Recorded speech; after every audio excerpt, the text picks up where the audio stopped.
आदि व्याधि अनुमत मिटे तुम पद में मम चरण शरण है आपकी तारण तरण जहां भव नदी तट तक ले चलो करुणा कर जिला। बोलिए 1008 आदिनाथ भगवान की, कुंडलपुर वाले बड़े बाबा की। इसी के साथ शुरू करते हैं आज की भक्तांबर स्तोत्र नृत्य नाटिका, जिसमें अष्टभय निवारक हम स्तोत्र यहाँ पर दिखाएंगे।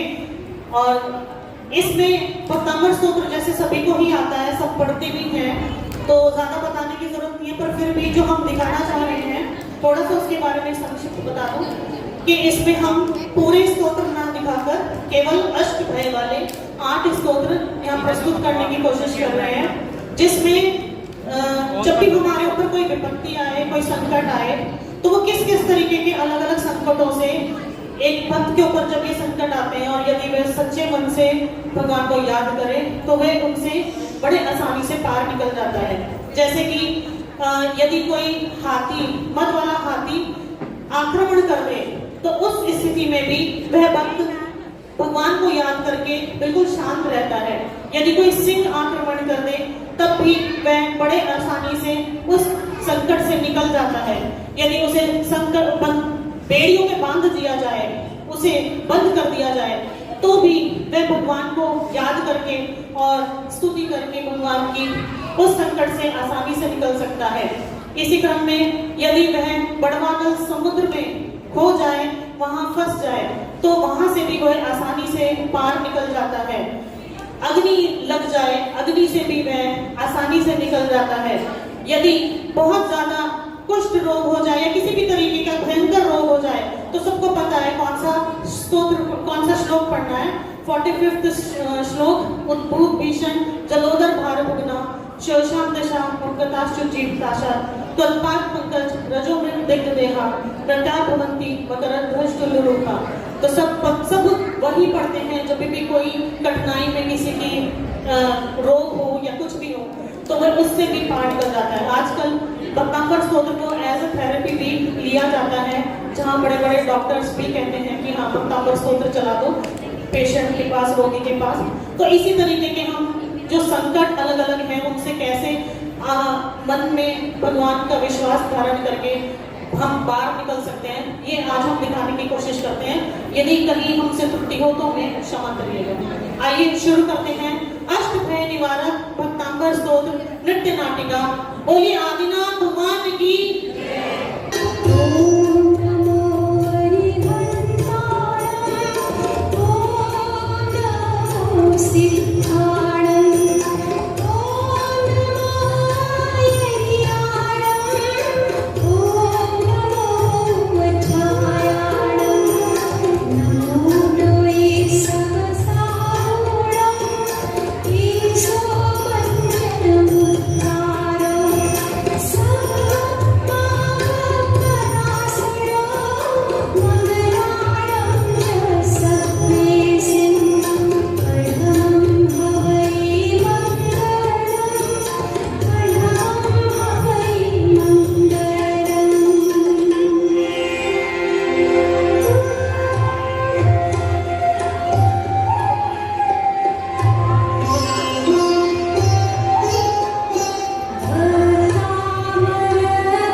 कर बह रहा हो और मद पीने को मंडराते भवनों के नाम से जो क्रोधित हो उठा हो, ऐसे ऐरावत के समान विशाल काय हाथी को देखकर भी आपके भक्त को भय नहीं होता। मनमस्त गजराज भी भक्त को देखकर शांत हो आज्ञाकारी सेवक की भांति आचरण करने लगता है।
ऐसा भयंकर आपके चरणों का आश्रय लेने वाले भक्त पर आक्रमण नहीं कर सकता।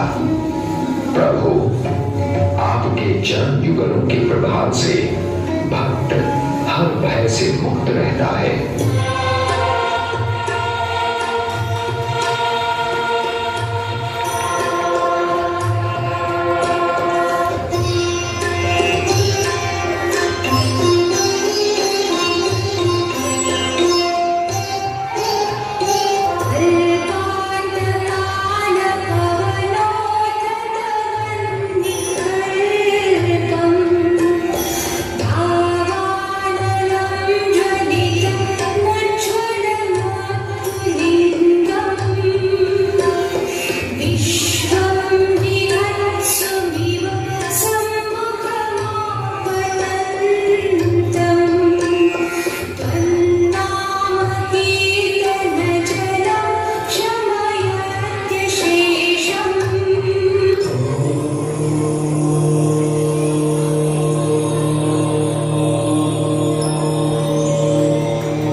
महावायु से क्षुब्ध आकाश में दूर तक चिंगारियां फेंकता समग्र विश्व को भस्म कर देने की कामना से अग्रसर होता दावानल भी आपके नाम स्मरण रूपी जलधारा से क्षण भर में शांत हो जाता है।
जिस भक्त के हृदय में आपके नाम रूपी नागदमनी जड़ी विद्यमान हो, वो राह में आए लाल लाल आंखों वाले कोयल के कंठ से काले फन उठाए क्रोधित नाग को भी निर्भय हो लांग जाता है।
सागर में तूफानी लहरें उठ रही हों, भक्त आपके नाम के स्मरण से डगमगाती नैया को पार लगाने में सफल हो जाते हैं।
भयंकर जलोदर रोग से पीड़ित है, मूल्यवान औषधियों के सेवन के बाद भी जीने की आशा छोड़ चुके हैं, ऐसे निराश पुरुष भी जब आपके चरण कमल की धूल को शरीर पर लगाते हैं तो स्वस्थ निरोगी लोग कामदेव के सदृश सुंदर दिखाई देने लगते हैं।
जो पैरों से लेकर गले तक मोटी बेड़ियों में जकड़े हों, बेड़ियों की रगड़ से जिनकी जानें लहूलुहान हो रही हों, ऐसे पराधीन व्यक्ति भी आपके नाम रूपी मंत्र का जाप कर बंधन मुक्त हो जाते हैं।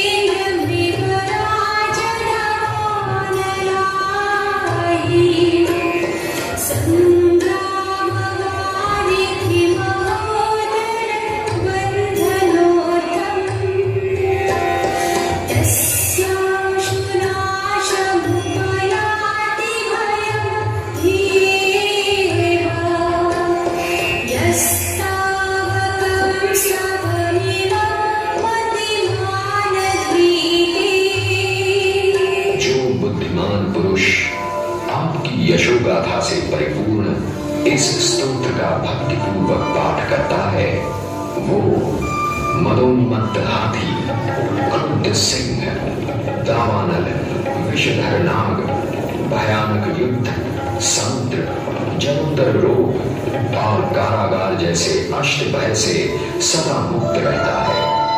भय स्वयं ही डर कर उनसे दूर हो जाते हैं।